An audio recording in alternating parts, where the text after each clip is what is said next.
I am going to cook chicken feet adobo.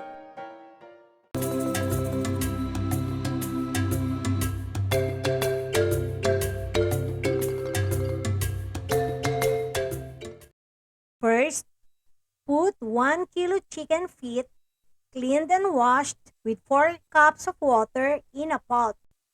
In medium heat, bring water to boil.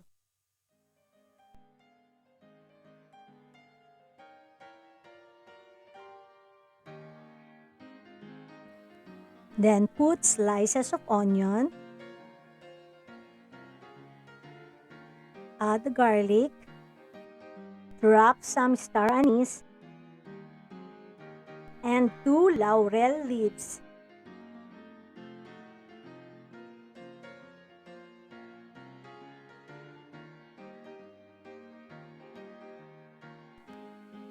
Then season with 1/4 cup of soy sauce.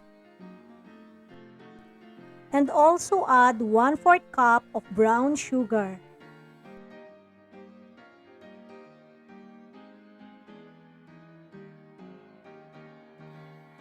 Stir, then cover and simmer for 30 minutes.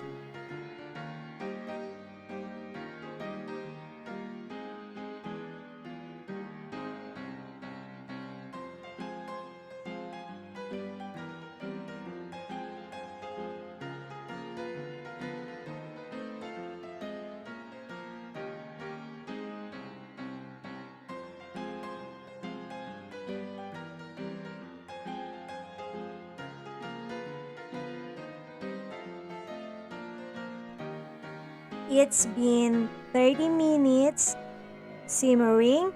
Now it's time to add the vinegar.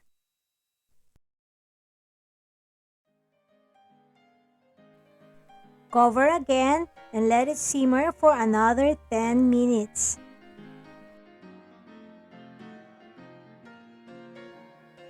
Finally, it is already cooked.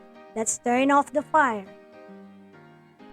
And I'm going to transfer the chicken adobo in a serving plate.